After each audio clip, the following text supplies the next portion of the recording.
একটু তিলাওয়াত করবো তাও শান্তি নেই। তো এই জন্য আল্লাহ ওয়ালাদের সোহবত ছাড়া গুনাহ ছাড়ার মানসিকতা তৈরি হবে না দোস্ত। আমাদের কাছে অনেকের কাছে বিষয়টা কেমন কেমন লাগে যে মানুষের কাছে গেলে গুনাহ ছাড়া সহজ, এটা কিভাবে মানে যৌক্তিকতা কি এই কথা? আর এখন তো মানুষ খালি যুক্তি বোঝে, তো যুক্তি দিয়েই বোঝেন। আমার মাথায় যে একটা টুপি আছে, এই টুপিটা আল্লাহ ওয়ালা না আল্লাহ ওয়ালার পোশাক ভাই? এটা আমাদের বাবাজি, আপনাদের পুরান মানুষ, মসজিদের লম্বা সময়ের খেদমত করতেছেন, ওনার মাথার যে পাগড়িটা আল্লাহ ওয়ালা না আল্লাহ ওয়ালার পোশাক? এই যে আমরা ঢেলে ডালা জামা পরি, নিচে সার খাটু এবং টাকলোর মাঝামাঝি, এই জামাটা আল্লাহ ওয়ালা না আল্লাহ ওয়ালার পোশাক? আমাকে এবার জবাব দেন আপনারা। একজন মানুষ এইরকম জুব্বা লাগায় পাগড়ি পরা সিনেমা হলে ঢুকতে দেখছেন নি? কেন? কারণ তার এই পোশাক তাকে আটকায় দিচ্ছে। আমি সর্বনাশ, এই পোশাক পরে ওখানে ঢুকা যাবে না। খেয়াল করেন, সূক্ষ্ম বিষয়। আপনি এখনো আল্লাহ ওয়ালার সোহবতে যান নাই, খালি আল্লাহ ওয়ালার পোশাকের সাথে লাগছেন, তাতে আপনার জন্য গুনাহ করা কঠিন হয়ে গেছে। তো আল্লাহ ওয়ালার কাছে গেলে তো গুনাহ করা অসম্ভব হয়ে যাবে।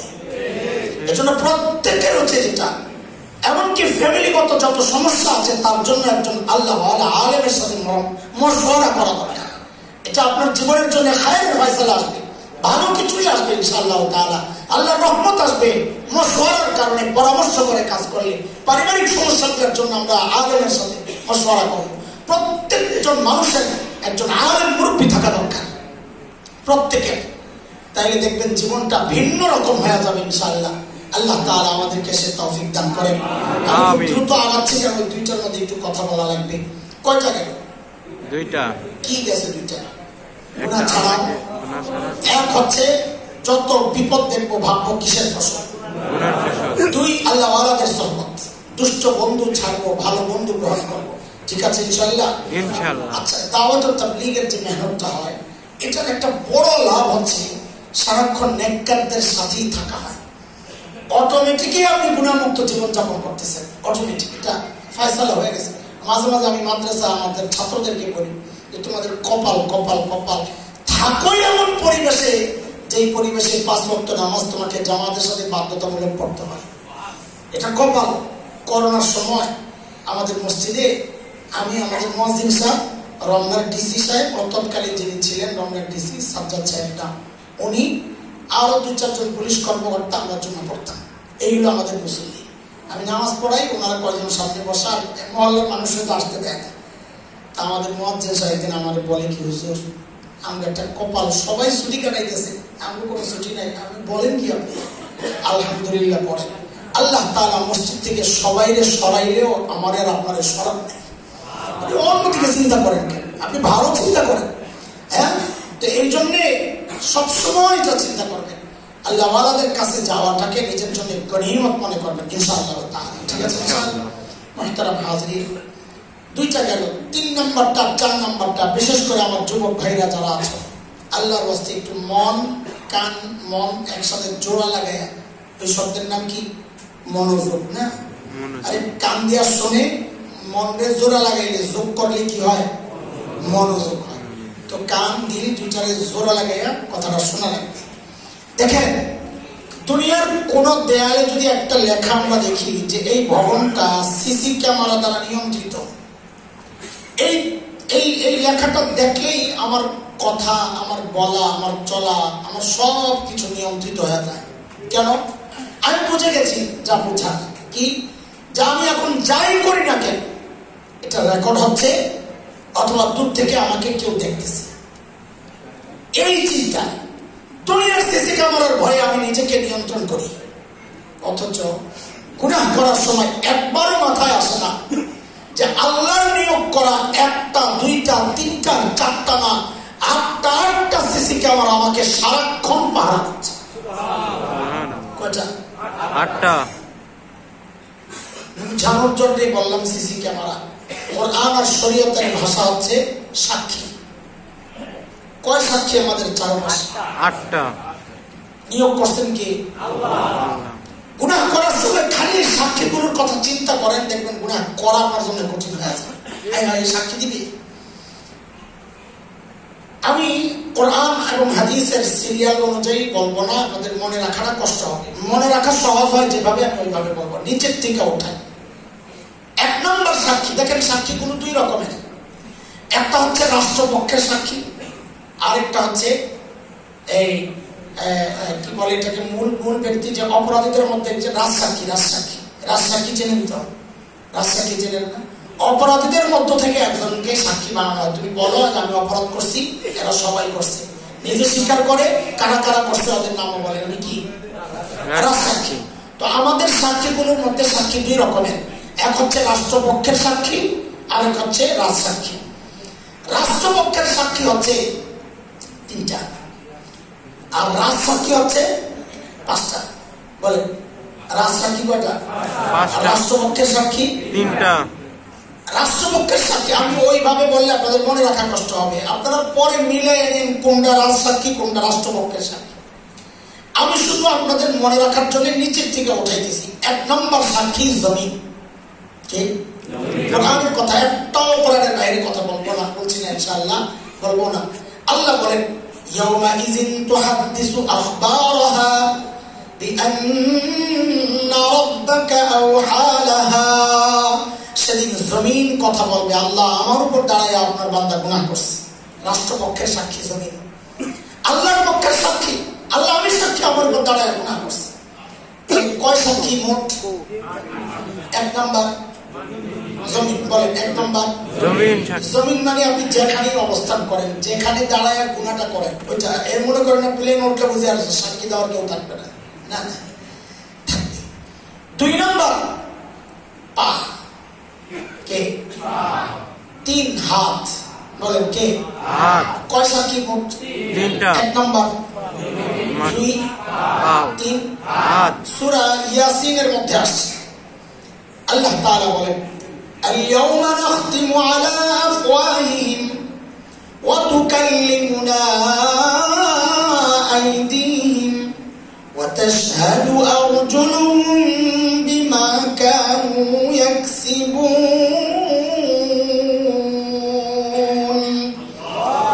হাত পা তখন কথা বলবে, ওই যে রাজসাক্ষী। আসামির মধ্য থেকে একজন, পা আসামির মধ্যে, হাত আসামির মধ্যে। একটু আর্গুমেন্টের সুযোগ আল্লাহ দিয়েছিলেন ওই রাষ্ট্র সাক্ষীর পরে। আমলনামা, ফেরেশতা, জমিনের সাক্ষীর পর বান্দারে কথা বলার সুযোগ দিয়েছেন আল্লাহ তাআলা। বান্দা বলবে আমি গুনাহ করি নাই, তখন আল্লাহ রাজসাক্ষী ডাকবে না, এই রাজসাক্ষী তোমার জবান বন্ধ। রাজসাক্ষীকে?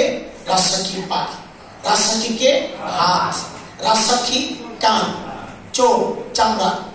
চোখ, কান, চামড়া, এটা আসছে সূরা হামিম আস-সিজদায় 20, 21, 22 নম্বর আয়াতগুলো পড়লে দেখবেন আল্লাহ বলেন হাত্তা ইযা মা জাউহা শাহিদা আলাইহিম সামউহুম ওয়া আবসারুহুম ওয়া জুলুদুহুম বিমা কানু ইয়া'মালুন।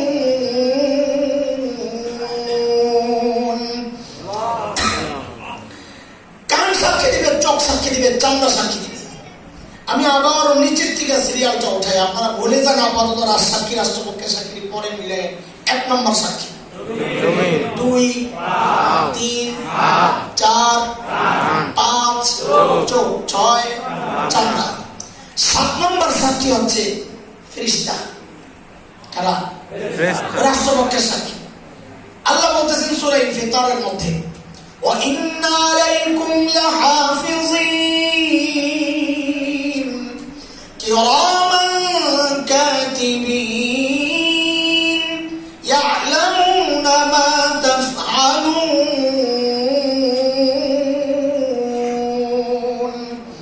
ভালো মন্দ কি করছে না করছে ফেরেশতারা সব আল্লাহর কাছে জানিয়ে দেয়। আল্লাহ আমরা সাক্ষী, আমরা দেখেছি এই কাজ সে করছে। কয় সাক্ষী গেল? 7টা। 8 নম্বর হচ্ছে প্রত্যেকের জন্য মূলত ওইটাই আসল সাক্ষী। ডকুমেন্টস গুলো যখন সামনে আসবে এটাই আসল সাক্ষী। হ্যাঁ, ডকুমেন্টস আল্লাহ সব ফেরেশতা সব কিছু যা লেখছে প্রত্যেকের আমলনামা, সোজা কথা। মূলত মূল সাক্ষী ওইটাই, সব আছে। এটা আসল সাক্ষী। আমি আসল সাক্ষী কেন বলতেছি? কোরআন হাদিসে এইরকম শব্দটা নাই যেটা আসল সাক্ষী। আমি বলার কারণ হচ্ছে আমি সবগুলো সাক্ষীকে বারবার পড়েছি, বারবার চিন্তা করেছি, আমার কাছে মনে হয়েছে এটাই আসল সাক্ষী। কেন? কারণ দেখেছি সবগুলো সাক্ষী বলার সময় আল্লাহর বলার ঢং দেখছি একরকম, কিন্তু এই আমলনামার বিষয়টা আসার পর দেখলাম যে আল্লাহর বলার ঢংটাই পাল্টে গেছে, কেমন যেন আল্লাহ একটু কঠিন কঠিন হয়ে গেছে। আরে আপনারাও দেখেন না, কোরআন খুলে সূরা কাহফের 49 নম্বর আয়াত, সেখানে দেখেন বান্দা যখন আমলনামা দেখবে তার সামনে প্রকাশ করা হবে, দেখো ইকরা কিতাবাক, তোমার আমলনামা তুমি নিজে পড়ো। সে দেখাই চিৎকার দিবে, কি বলে? মালি হাযাল কিতাব লা ইউগাদিরু সাগীরাহ ওয়ালা কাবীরাহ ইল্লা আহসাহা। আরে চিৎকার দিয়ে বলবে এটা কেমন আমলনামা, আমার একটা ছোট গুনাহও দেখি ছোটে নাই, একটা বড় গুনাহও ছোটে নাই, এখন আমার কি হবে? কান্নাকাটি করতে থাকবে, আওয়াজ আসবে, আয় কান্নাকাটি করে লাভ নাই। যখন কান্নাকাটির সুযোগ ছিল তখন হাসি তামাশা করেছ, এখন তুমি তোমার আমলনামা ধরো, যেহেতু কম গুনাহ বেশি, বাম হাত দিয়ে আমলনামা নাও। বলে দেন, বলে না এইভাবে না।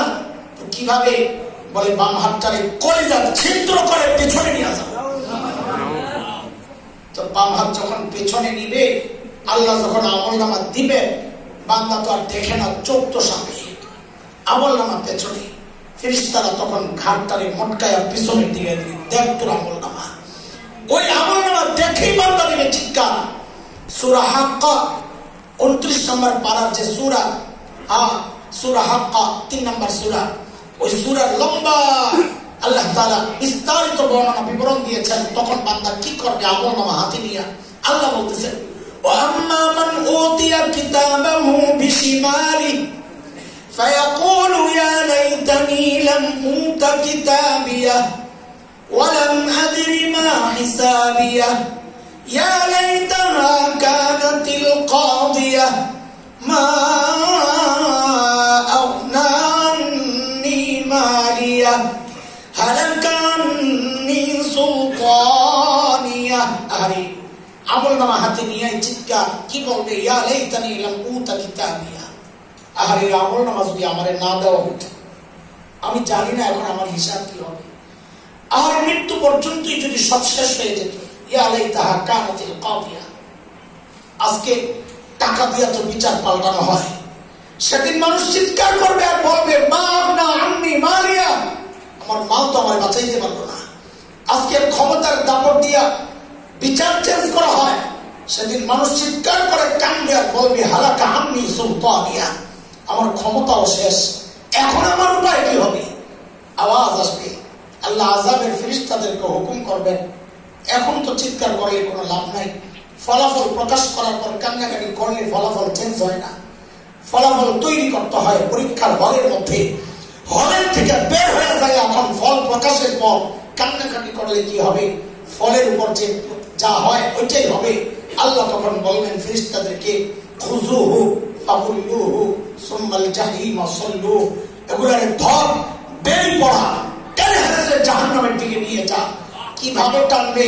পরের আয়াতে আল্লাহ বলতেছেন, সুম্মা ফি সিলসিলাতিন যারউহা ৭০ যিরাআন ফাসলুকু, ৭০ গজ লম্বা শেকলটা, ওই শেকল দিয়ে যে পেঁচাবে, হযরত ইবনে আব্বাস তাফসীরে লেখেন শেকল দিয়ে কেমনে পেঁচাবে? ওই শেকলের মাথাটা নাকের ছিদ্র দিয়ে ঢুকাইয়া পায়খানা রাস্তা দিয়ে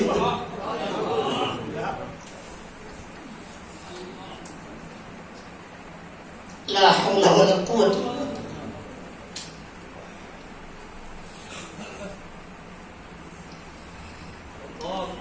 বিল্লাহ। এইভাবে বেঁচে ফেলে দেওয়া হবে জাহান্নামে। এর ভাই বন্ধু, গুনাহমুক্ত জীবন চাই।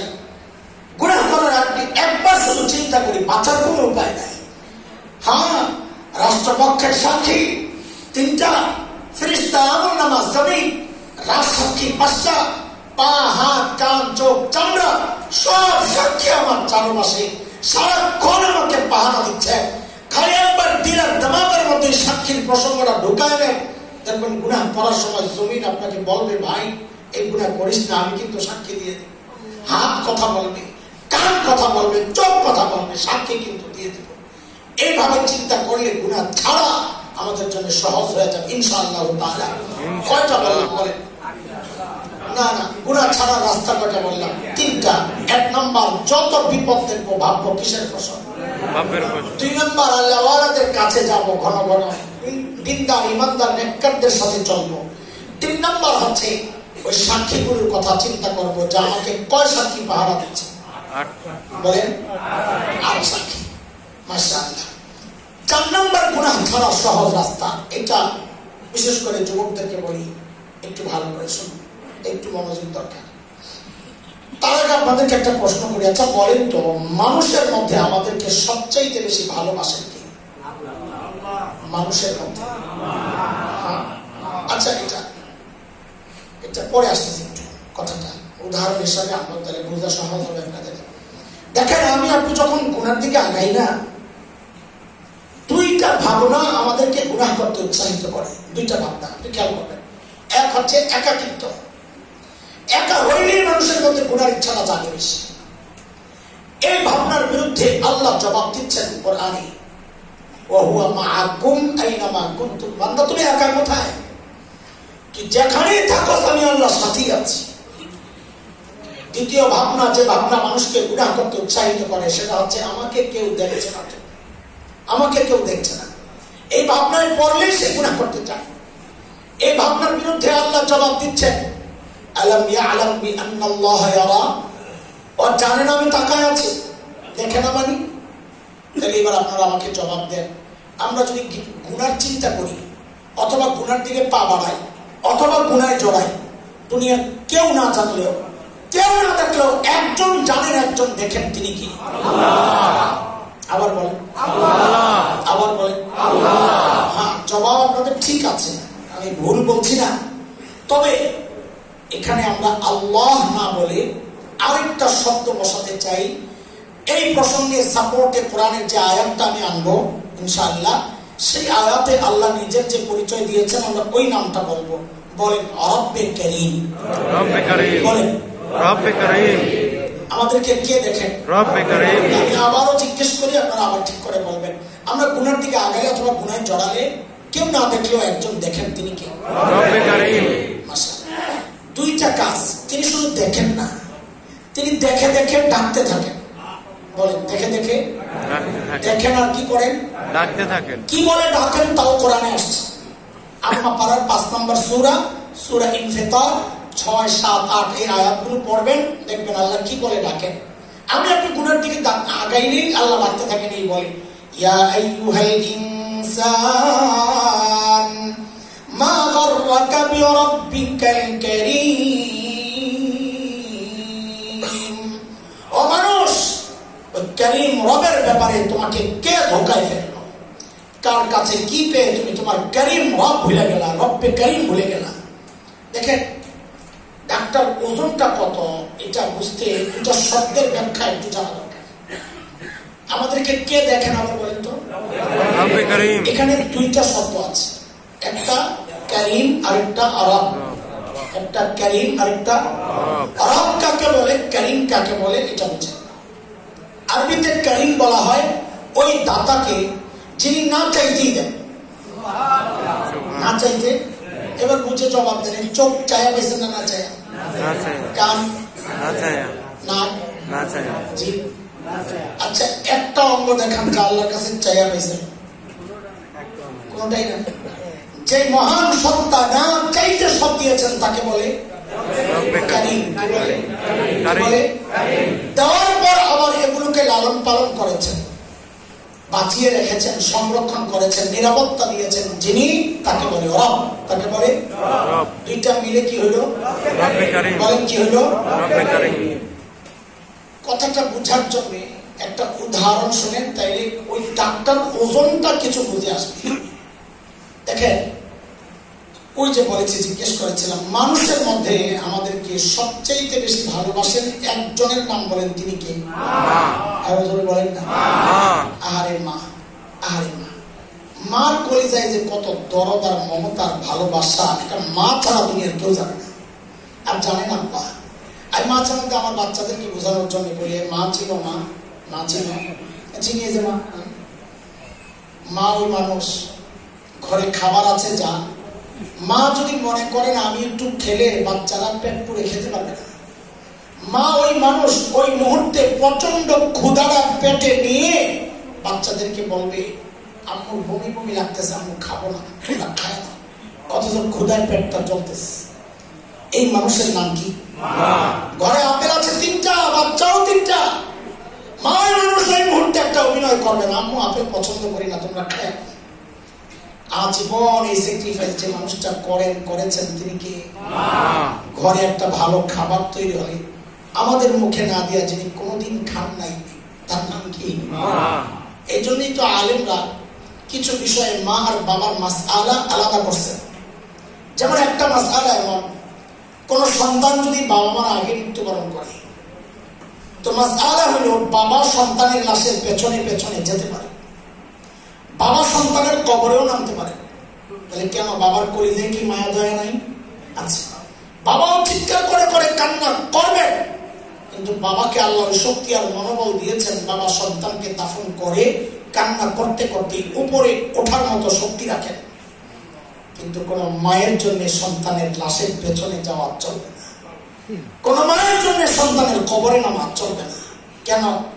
কারণ দুনিয়ায় এমন কোন মা নাই যে সন্তানকে দাফন করার জন্য কবরে নেমে সন্তানকে দাফন করে সুস্থ অবস্থায় উপরে উঠবেন, এমন কোন মা জগতে নাই। সন্তানকে শয়ে দিয়ে নিজেও লাশ হয়ে শুয়ে পড়বে। এর ভাই একটু বলেন তো, এই যে মার কলিজায় এত দরদ, এত মমতা, এত ভালোবাসা, কারণটা কি? বলেন। মা আমার একটা চোখ বানাইছে, একটা কান, একটা হাত। আচ্ছা একবারে বলে ফেলেন তো, মা আমার শরীরের কি বানাইছে? কিছুই না। একটা আঙ্গুল, তাও না।